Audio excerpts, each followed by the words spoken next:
3, 4, 12 की अव्यक्तवाणी का 5वां पेज। अब आत्मा जैसे प्रत्यक्ष की है वैसे ही परमात्मा की प्रत्यक्षता का पक्का करो। इसमें बाप दादा देखेंगे कि नंबर 1 कौन लेता है।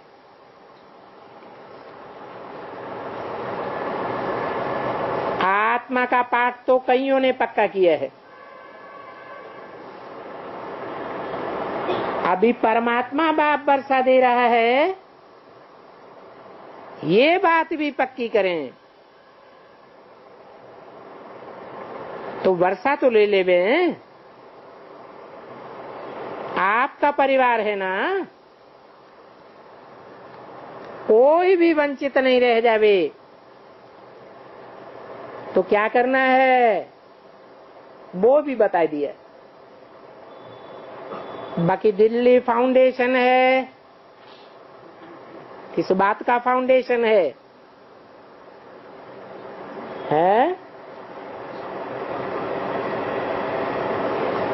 जब माउंट आबू आए तो सेवा का फाउंडेशन कहाँ डाला? दिल्ली में डाला।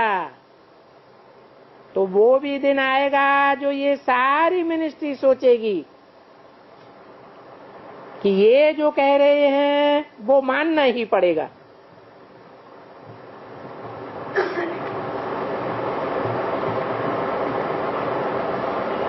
क्या कह रहे हैं?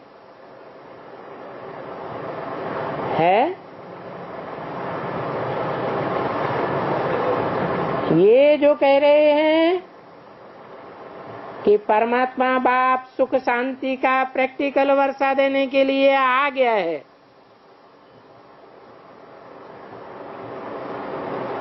ये कमाल करके दिखाओ। नंबर 1 दिल्ली करे या कोई भी करे, उसको बाप दादा इनाम देंगे। अभी जो रही हुई बात है उसको पूरा करो। क्या रही हुई बात बताई है? अरे कि परमात्मा बाप स्वयं इस सृष्टि पर आकर के सुख शांति का वर्षा दे रहे हैं। इस बात का उमंग है ना? उमंग है दिल्ली वालों को तो है ना? अच्छा उठो, डबल विदेशियों से बाप दादा चाहते हैं कि जैसे आपको टाइटल मिला है डबल विदेशी, ऐसे आपका टाइटल हो डबल पुरुषार्थी, तीव्र पुरुषार्थी। तो तीव्र पुरुषार्थी डबल विदेशी आए हैं।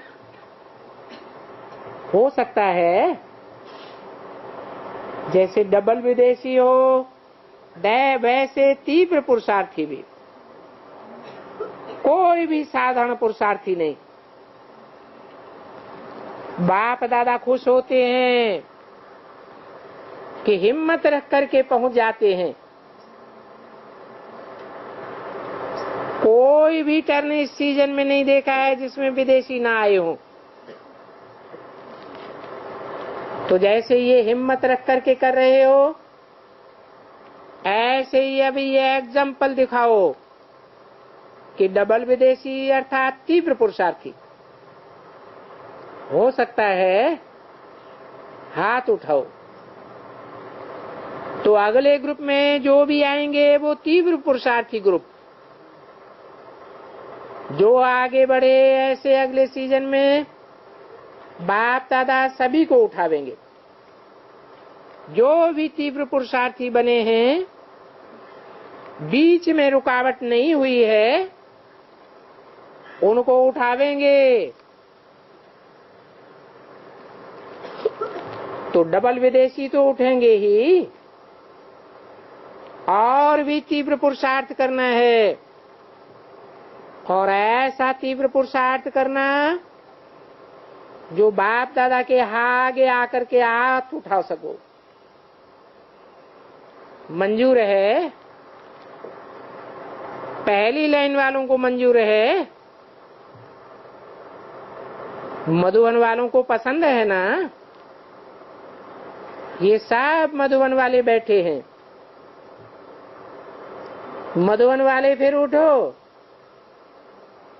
अच्छा, ये टीवी में आ गए। अगर बाप दादा कहें कि ये कौन कौन थे, वो टीवी से निकाल सकते हैं।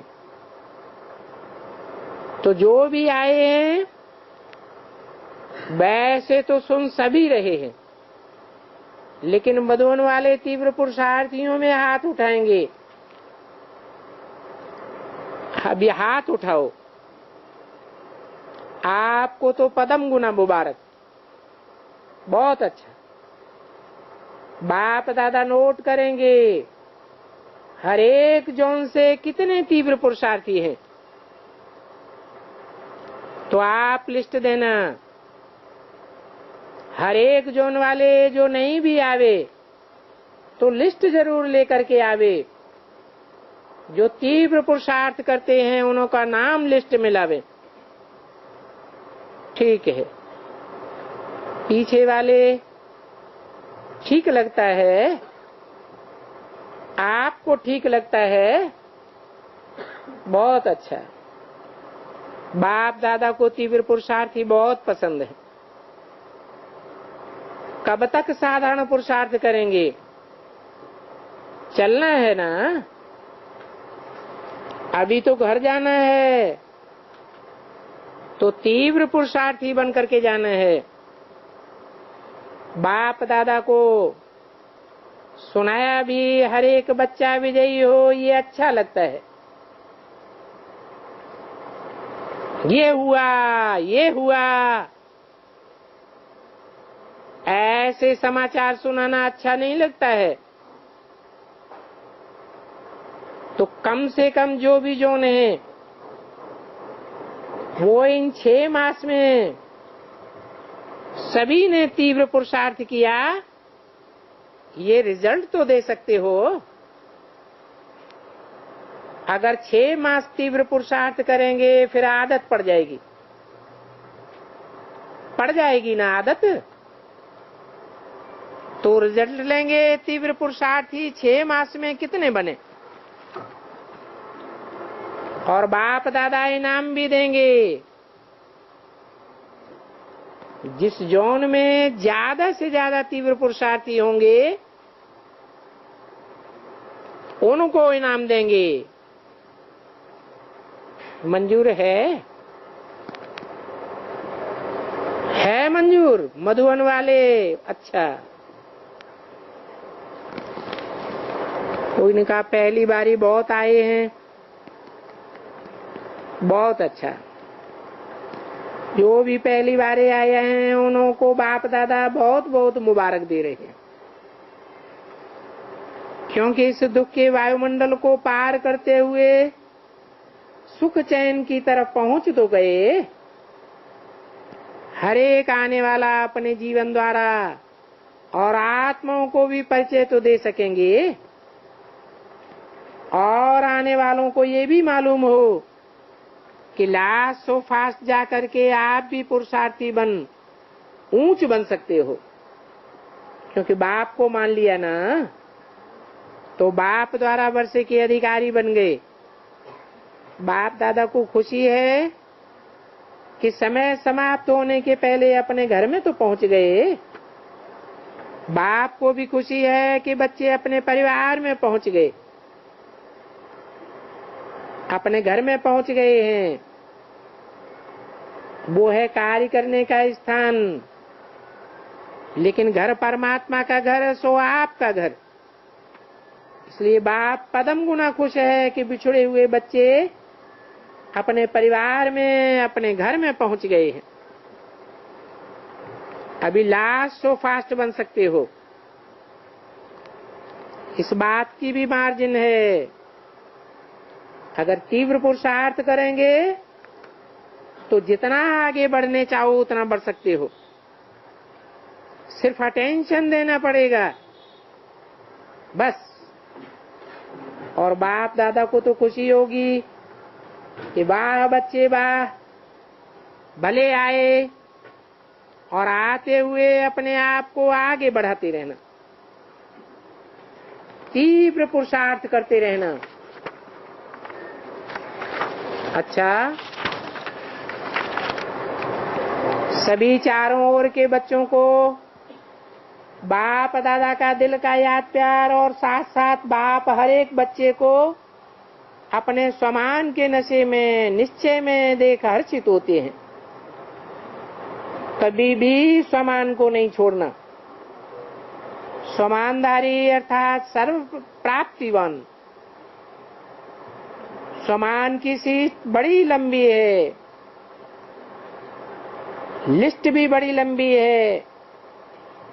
रोज एक एक स्वमान स्मृति में रखो, स्वरूप में लाते तीव्र पुरुषार्थी बना आगे बढ़ते चलो। बाप दादा को दिल में बिठा के और अपने को बाप दादा के दिल में बिठाकर निर्भय होकर के मास्टर सर्वशक्तिमान बन चलते रहो, उड़ते रहो, उड़ाते रहो। मोहिनी बहन से चलना आ गया है ना, चलते जाना। साथ है, हाथ है, और क्या चाहिए। कोई ने कहा दादी जानकी जी आज तबीयत के कारण स्टेज पर नहीं आई है। बाप दादा तो सामने देख रहा है। बच्ची कहाँ भी है लेकिन बाप के दिल में बैठी है। बाप दादा बच्ची को सर्व शक्तियों की किरणें दे रहे हैं। सेवा के निमित्त बनी हुई है। सेवा के निमित्त बनी हुई हो, इसलिए सभी आत्माएं भी, परिवार भी आपको याद प्यार दे रहा है। निमित्त हो, निमित्त बनना ही है। बाकी ये थोड़ा बहुत हिसाब किताब ये भी चुकतू हो जाएगा। बाप दादा और परिवार की शुभ आशाएं आपके साथ सदा रहेंगी। अच्छा,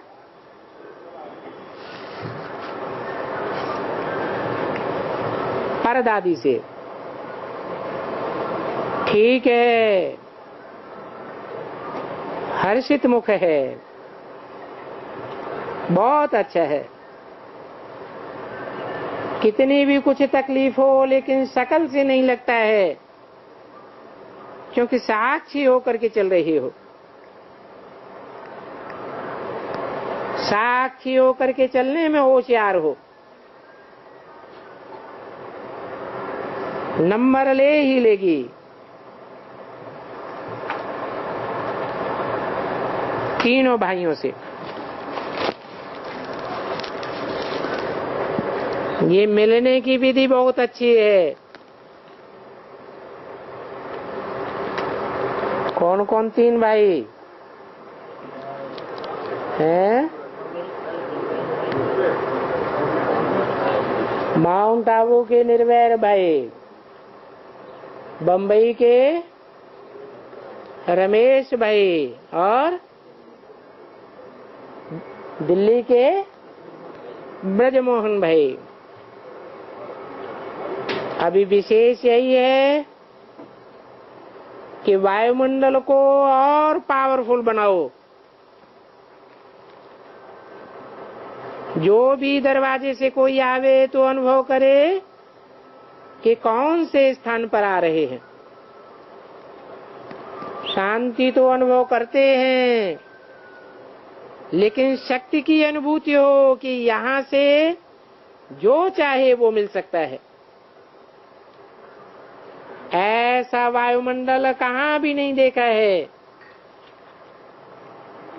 विचित्र स्थान है ये।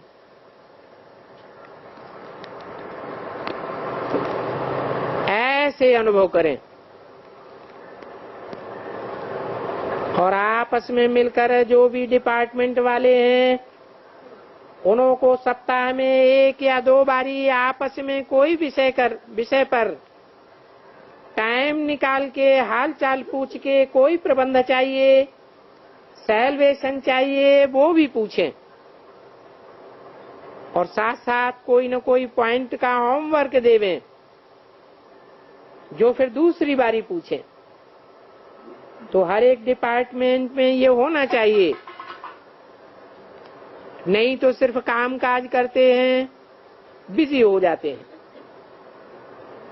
आपस में कुछ रूरियान भी करें, जैसे तीव्र पुरुषार्थी ग्रुप करता है ना, तो ये इतना नहीं कर सकते।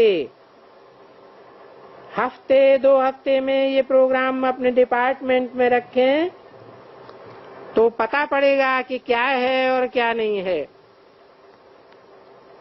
कुछ चाहिए वो सैल्वेशन तो बतावें, फिर सोच समझ के देवें। मतलब कुछ ज्ञान का भी डिपार्टमेंट में हो, सिर्फ काम का काम नहीं हो।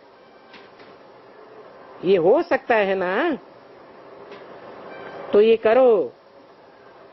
सेंटर वाले आपस में रात में बैठते हैं और बैठना चाहिए, चाहे हफ्ते में बैठे चाहे 15 दिन में बैठे। पॉजिटिव करेंगे तो निगेटिव दबता जाएगा।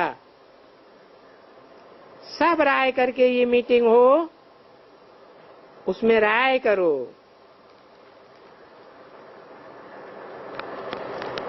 कोई ने कहा हु एम आई फिल्म को एजुकेशनल फिल्म के रूप में गवर्नमेंट ने पास किया है। ठीक है, सभी को ये खबर पहुंचाओ, कुछ न कुछ आवाज फैलाते रहो। अभी क्या है, वायुमंडल ठीक है, अभी जो भी करेंगे उसका प्रभाव पड़ेगा। कोई ने पूछा अभी 6 मास तो नहीं मिलेंगे, वो भी मिलते रहेंगे। अमृत वेले तो मिलेंगे। अच्छा, ओम शांति।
शांति। आज का प्रातः क्लास है 30 अक्टूबर 1965। किसकी याद में बैठे हो? बच्चे समझते हैं माता पिता बाप दादा भी आवेंगे, आ करके हम बच्चों को अपना वर्षा देवेंगे। बाबा से हम फिर से 5000 वर्ष पहले मुआफिक स्वर्ग का वर्षा ले रहे हैं। ये बात तो हर एक की दिल में होगी ना। अभी तो ये नरक है, इस नरक रूपी भंबोर को अब आग लगनी है। तुम्हारा इस दुनिया वालों से कोई ताल्लुक नहीं है। तुम्हारे लिए ज्ञान भी गुप्त है। लौकिक बाप का वर्षा तो प्रत्यक्ष होता है। बाप की ये जायदाद है। जायदाद को आंखों से देखते हैं, बाप को भी देखते हैं और वर्षे को भी देखते हैं, परंतु हमारी आत्मा तो अभी गुप्त है।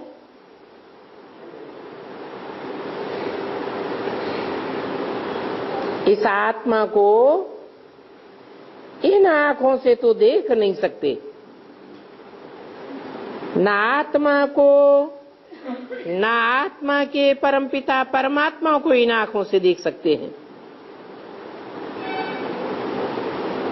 लौकिक संबंध में अपन को शरीर भी इन आंखों से देखते हैं, अपन को भी देखते हैं, और शरीर देने वाले बाप को भी देखते हैं। लौकिक टीचर, लौकिक गुरु को भी देखते हैं,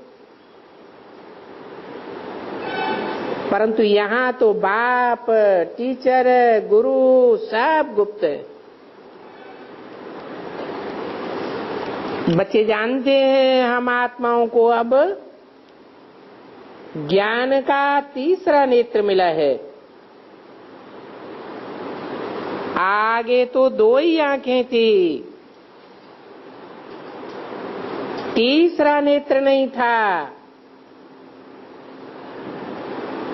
आत्मा अंधी थी,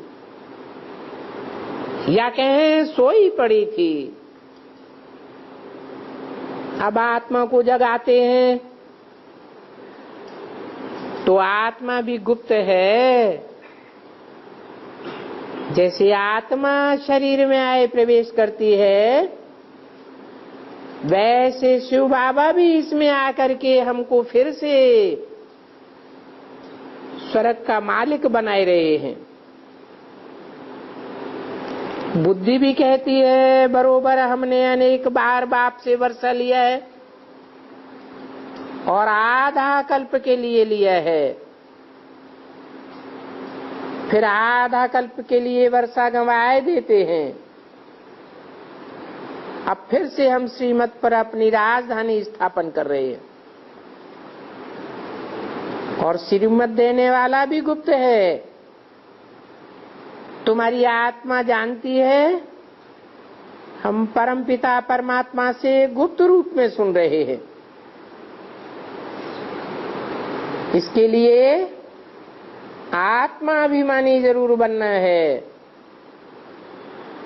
पहले आत्मा है, पीछे शरीर है। परमधाम से आत्मा पहले आई ना, शरीर तो बाद में मिला। तो आत्मा अविनाशी है और आत्माओं का बाप भी अविनाशी है। बाप जो शरीर लेता है वो विनाशी है। इस शरीर में आकर बच्चे बच्चे भी कहते हैं और स्मृति दिलाते हैं कि मैं फिर से आया हुआ हूं। तुमको दैवी सत्युगी स्वराज्य पाने के लिए पुरुषार्थ कराते हैं। पुरुषार्थ भी पूरा करना है। ये भी जानते हो सत्युग में सिर्फ तुम्हारा ही राज्य होगा। तुम राज्य करते थे ना, फिर पुनर्जन्म तो लेना ही होता है। जो भी कृष्ण की वंशावली अथवा दैवी कुल का था वो फिर भी वही रहेगा, दूसरा कोई कुल नहीं होगा। पहले पहले चंद्रवंशी कुल भी नहीं होगा। ये बहुत सहज बातें हैं समझने की। बरोबर सतयुग में कोई धर्म नहीं था, अभी तो ढेर के ढेर धर्म हैं। इसलिए आपस में लड़ते झगड़ते रहते हैं, अनेक प्रकार की तालियां बजती रहती हैं। सतयुग में तो होता ही है एक धर्म, तो ताली बजने की बात ही नहीं।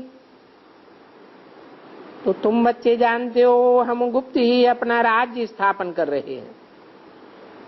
हर एक कहेंगे हम अपने राज्य में ऊंच पद पाने के लिए पुरुषार्थ कर रहे हैं। तो इतनी बहादुरी भी चाहिए। तुम्हारा नाम ही है शिव शक्तियां। ऐसे शेर पर कोई सवारी नहीं होती है, ये तो महिमा दिखाई है। इसलिए शक्तियों को शेर पर बिठाते हैं। तुम कोई शेर पर नहीं बैठती हो, वास्तव में तुम तो माया के ऊपर जीत पाने वाली हो। ये पहलवानी दिखाती हो, इसलिए तुम्हारा नाम शिव शक्ति शेर नहीं रखा है। यूं तो गोप भी है, परंतु मेजॉरिटी माताओं की है। अपवित्र प्रवृत्ति मार्ग से पवित्र प्रवृत्ति मार्ग में तुम ले जाती हो। तुम जानते हो कि सतयुग में विष्णुपुरी में हम बहुत सुखी थे। वहां पवित्रता, सुख, शांति सब कुछ थी। यहाँ तो देखो कितना दुख है। घर में बच्चे कपूत होते हैं तो कितना रोना पीटना हो जाता है। ये बाल बच्चे भी कितना तंग करते हैं। वहां तो सारा परिवार हर्षित रहता है और सदैव हर्षित रहते हैं।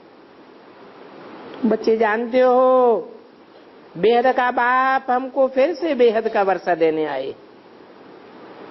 बाप कहते हैं भले तुम घर गृहस्थ व्यवहार में रहो, सिर्फ बुद्धि में ये धारणा करो।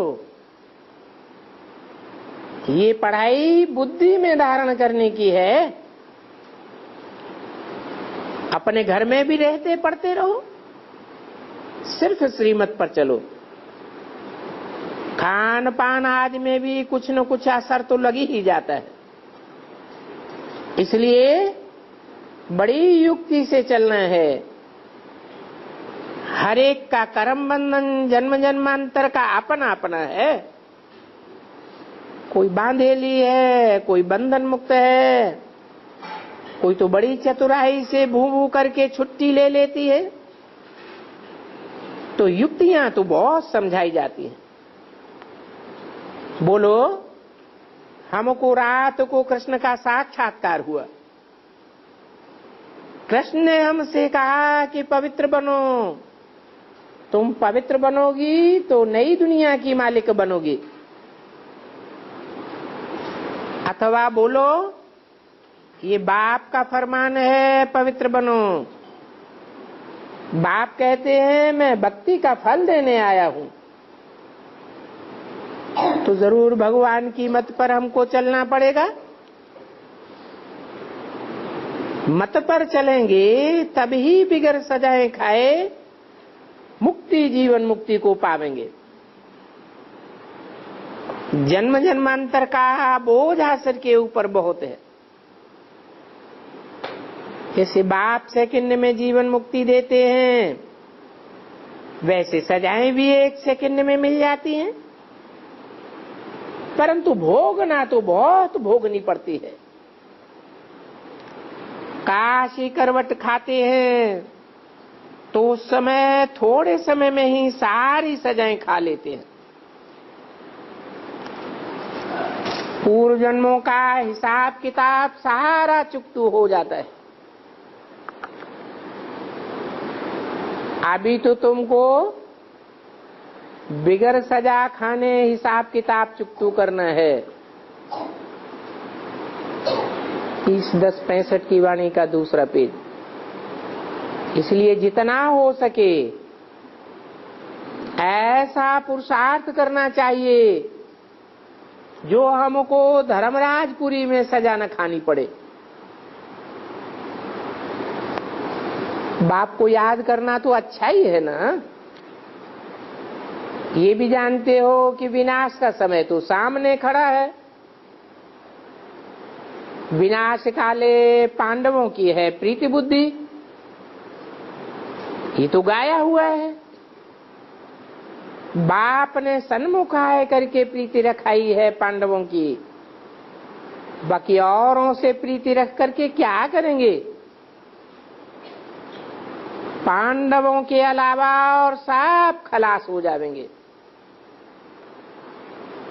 इस एक बाप को ही याद करते हैं। ये हड्डी पुरुषार्थ करता है। बाहर से करके निमित्त मात्र मित्र संबंधियों हाथ से खुश खैरापात आदि पूछते रहते हैं। दिल तो वहां बाप के पास लगी हुई है। जिस्मानी आशुक माशुक होते हैं, अपने अपने घर में रहते हैं, परंतु एक दूसरे को याद करते हैं। तुम तो उनको याद करते हो। शिव बाबा खुद इस शरीर में आकर के आत्माओं की सगाई परमपिता परमात्मा से कराते हैं। इसको कहा जाता है आत्माओं का परमपिता परमात्मा के साथ कल्याणकारी मेला। तुम ज्ञान गंगाएं हो, ज्ञान सागर बाप है। बाप को याद करने से ही विकर्म विनाश होंगे, परंतु ये याद घड़ी घड़ी भूल जाती है। इस याद के सिवाय और तो कोई तकलीफ नहीं देते हैं। कहते हैं सिर्फ पवित्र रहना है, तो बोलो कि स्वप्न में कृष्ण भगवान हमको कहते हैं काम महाशत्रु है। इस काम महाशत्रु पर जीत पाने से तुम जगत जीत बनेंगे, कृष्णपुरी के मालिक बनेंगे। फिर हमको बैकुंठ की राजाई लेने के लिए क्यों तंग करते हो। अगर तुमको विकार जरूर चाहिए तो भल दूसरी को ले आओ। हम आपकी और उसकी दोनों की सेवा करेंगे, परंतु हम विख किसी हालत में नहीं देंगे। इस बात में देह अभिमान नहीं आना चाहिए कि मैं कोई की नौकरानी क्यों बनूं। नहीं, बाप तो कहते हैं पवित्रता के लिए बर्तन भल मांजना पड़े। अपवित्र बनने से तो कोई की नौकरी करना अच्छा है। तो आप ही उनको तरस पड़ेगा, ये तो वंडरफुल है। आप ही अपने घर की राजाई दूसरे को देना चाहती है। और खुद बर्तन मांजने के लिए तैयार है। बाप का फरमान है पवित्र बनो तो तुम 21 जन्मों की राजाई पावेंगे। तो इसके लिए बर्तन मांजने पड़े तो क्या बड़ी बात है। देह अभिमान न टूटने के कारण ही अपने वर्षे को गंवाते हैं। और फिर त्रिया चरित्र भी तो होता है ना। बोलो, मैं पांव पड़ती हूँ, मुझे रोज स्वप्न आते हैं, अपवित्र न बनो, इसलिए मैं भिख कोई भी हालत में नहीं दूंगी। भला अपनी दासी समझ लो। दासी से कोई विकार करते हैं क्या? मैं तो कहता हूं निर्विकारी बनो। निर्विकारी बनो, नहीं तो दूसरी रख लो। फिर उस दूसरी के साथ भी निभाना होता है। बाप देखो कितना बड़ा है। पतित दुनिया, पतित शरीर में आया है। नहीं तो सोमनाथ मंदिर में शिव बाबा की कितनी पूजा होती है। परंतु इस समय देखो क्या कर रहे हैं। कितना साधारण बैठे हुए। अभी भगवान खुद शिक्षा दे रहे हैं। इस शिक्षा पर भी नहीं चलेंगे तो जन्म जन्मांतर के पदक पर अपनी लकीर लगा देंगे। बाप कहते हैं बच्चे पवित्र बनो, और ये तो अच्छा ही है ना। अभी तो इस दुनिया में सब भ्रष्टाचारी है। श्रेष्ठाचारी उनको कहा जाता है जो पवित्र रहते हैं। जो अपवित्र रहते हैं उनको भ्रष्टाचारी कहा जाता है। गवर्नमेंट ने सन्यासियों का झुंड बनाया है। झुंड बनाया है कि तुम श्रेष्ठाचारी बनाओ, परंतु श्रेष्ठाचारी देवताएं तो सतयुग में ही होते हैं। यहां तो कोई भी श्रेष्ठाचारी नहीं हो सकता। जो पवित्र देवताएं होते हैं वो ही श्रेष्ठ कहे जाते हैं। सन्यासी पवित्र हैं, परंतु वो फिर भी अपवित्रता से जन्म लेते हैं, क्योंकि ये सारा है ही रावण राज्य, माया का राज्य। भोग बल से जन्म लेते हैं, योग बल से तो कोई भी जन्म नहीं लेते। बाप बच्चों को समझाते हैं हमेशा दिल को साफ रखना चाहिए। जरा भी अहंकार ना आए। बिल्कुल गरीब बन जाना है। बल से ठानी भी हो तो भी गरीब बन जाना है। कब? जब ऐसे भिख के लिए तकलीफ होती है तो। क्योंकि बाप तो गरीब निवाज है। तो तुम्हें खग्गियां मारना चाहिए कि वाह गरीबी। गरीबों को ही साहूकार बनना है।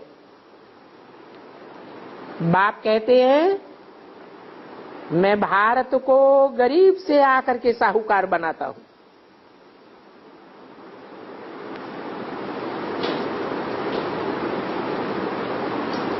ऐसे नहीं कि साहूकारों को साहूकार बनाता हूं। इन दादा लेखराज को क्या कहेंगे? साहूकार कहेंगे या गरीब कहेंगे? ये तो लखापति थे, उनकी बात नहीं है। ये तो तुम्हारी बात है। भारतवासी ही बनेंगे, और वो ही बनेंगे जो श्रीमत पर चलेंगे। वो ही स्वर्ग के मालिक बनेंगे। बाप तो सहज राजयोग सिखलाते हैं। और सिखलाते ही इसलिए कि कृष्णपुरी अथवा स्वर्ग का मालिक बनो।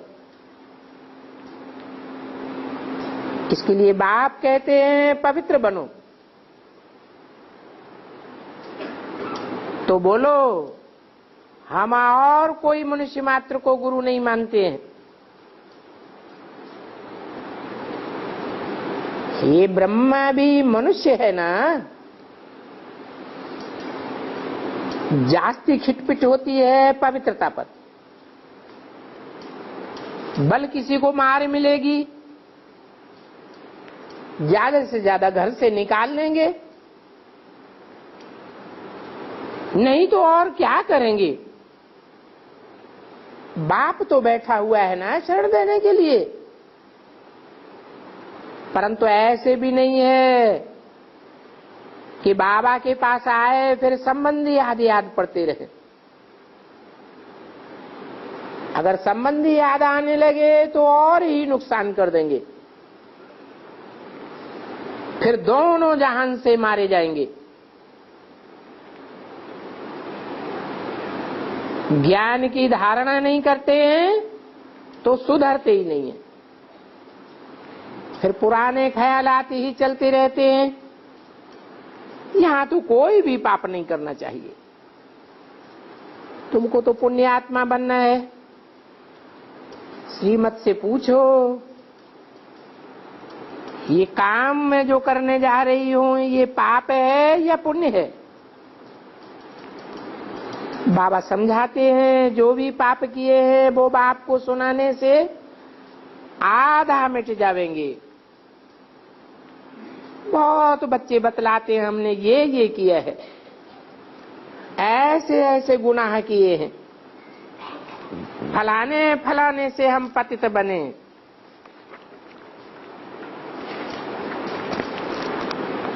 बाप तो सब कुछ जानते हैं कि कितने ये विकर्म करते हैं। 30/10/1965 की वाणी का 3रा पेज। बाप समझाते हैं अभी कोई पाप न करो। अगर अभी पाप करेंगे तो 100 गुनी सजा हो जाएगी। फिर धर्मराजपुरी में साक्षात्कार करावेंगे कि तुम ऐसे ऐसे अपने पापों को छुपाते थे, यहां छुप तो नहीं सकता है। यह बल नहीं देखते हैं। कौन? जिस तन में प्रवेश करता हूं यह बल नहीं देखते हैं। क्यों? क्योंकि ये तो बहरियामी है, मैं तो अंतर्यामी हूं। तो बाबा तो अच्छी रीति जानते हैं ना। धर्मराज के पास तो और ही सारा खाता रहता है। ये ईश्वर की कारोबार बड़ी वंडरफुल है, बहुत गुप्त है।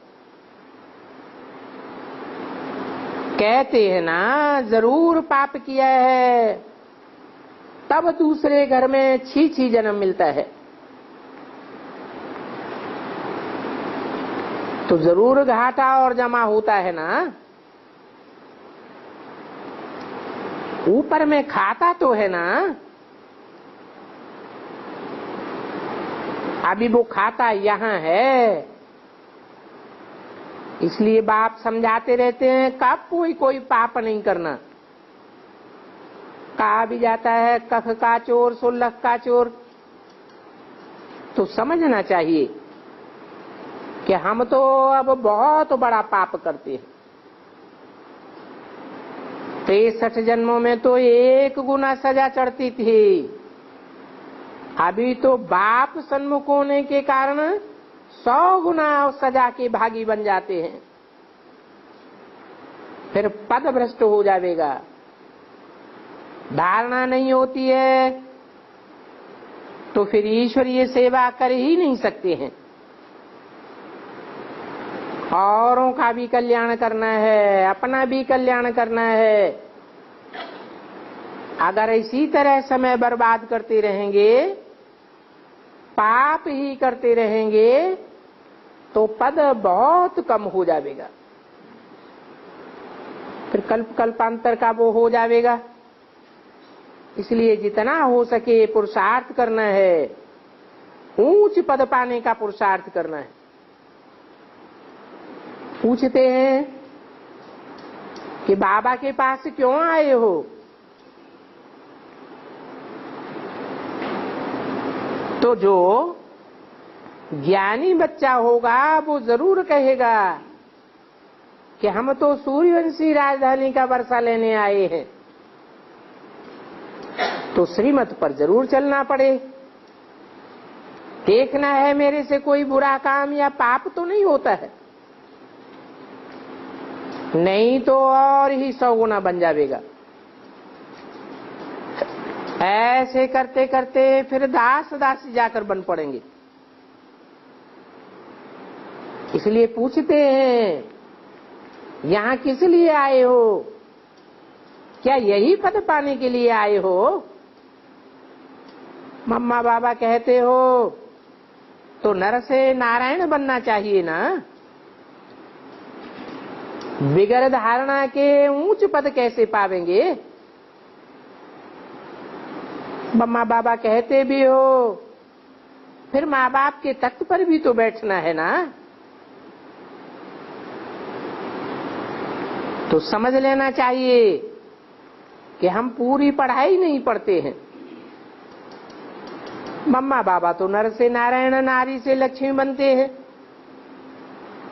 तो तुमको भी बाप वो ही पढ़ाई पढ़ाते हैं। फर्क तो नहीं है पढ़ाई में।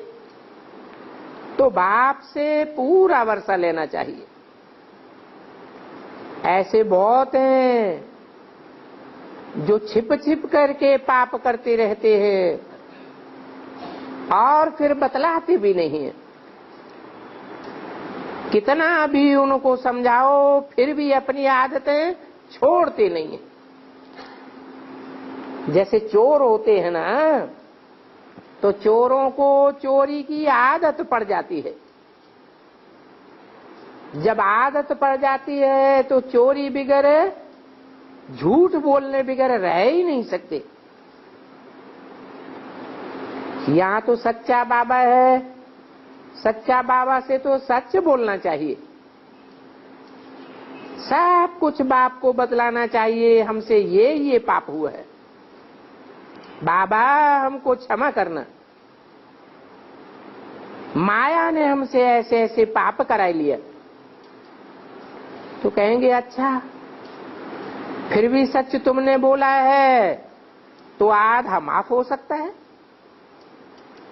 नहीं बतावेंगे तो और ही पाप चढ़ता जाएगा। कोई कहते हैं धंधे धोरी में पाप तो होता ही है, व्यापारी लोग पाप करते हैं तो फिर पाप की सजा तो मिलती है। पाप करके फिर पुण्य में पैसा लगा देते हैं। बाप कहते हैं ये भी अच्छा, ये दुनिया की तो डूबती बेड़ी है, सब कुछ खलास हो जाएगा।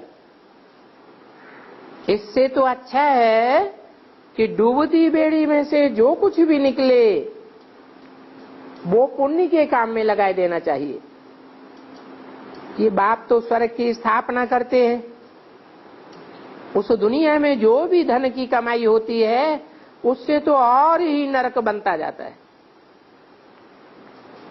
यहाँ तो सारा ही पुण्य में चला जाएगा। दान पुण्य करने वाले को मिलता है ना, तो बाप हर एक को समझाते हैं। कहते हैं कि अपने धंधे धोरी में साहू को औरों को तो भले लूटो, गरीब को कभी नहीं लूटना। वो तो बेचारे हैं ही गरीब। तो बाप हर बात में मत देते रहते हैं। ये भी जानते हो कि इस दुनिया में सबका बेड़ा गर्क तो होना ही है। तो बच्चों को कब ऐसा काम नहीं करना चाहिए। परंतु माया ऐसी है जो बच्चों को छोड़ती ही नहीं। अगर बाप का हाथ छोड़ा तो और ही क्या हाल हो जाएगा।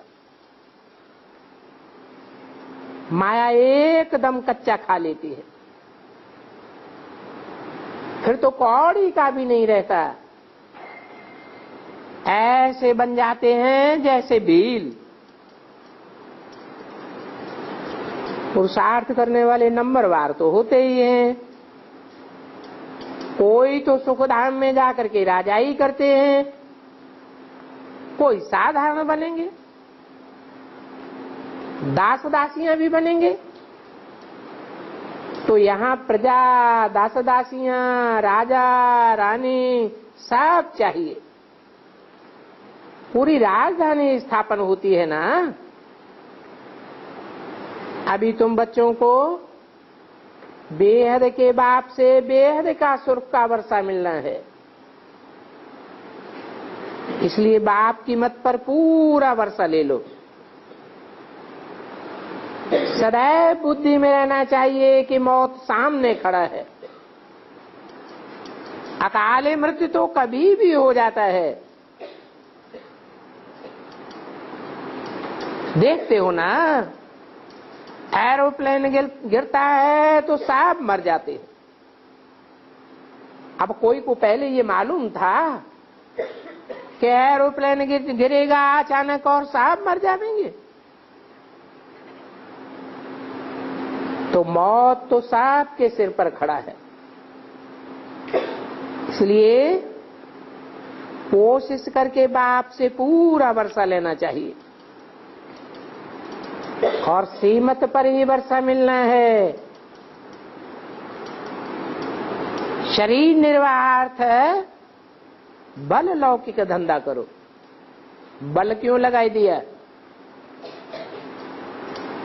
इसलिए लगाई दिया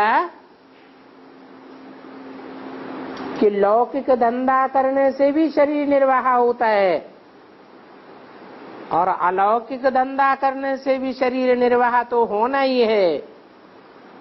बाप तो गारंटी देते हैं कि इस ईश्वरीय धंधे में लगे रहने वाले मेरे बच्चे तो कभी भी भूख नहीं मर सकते। तो बाप युक्तियां सब बताते हैं। धंधा भी करो, साथ साथ ये पढ़ाई भी पढ़ो, पुरुषार्थ करके पवित्र भी रहना है। कोई देह अभिमान नहीं आना चाहिए।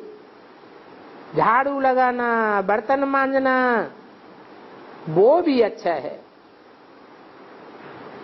अपवित्र बनने से झाड़ू लगाना भी अच्छा है, बर्तन मांजना भी अच्छा है। देही अभिमानी बनना ये बहुत अच्छी बात है। पवित्रता का मान सबसे जास्ती होता है।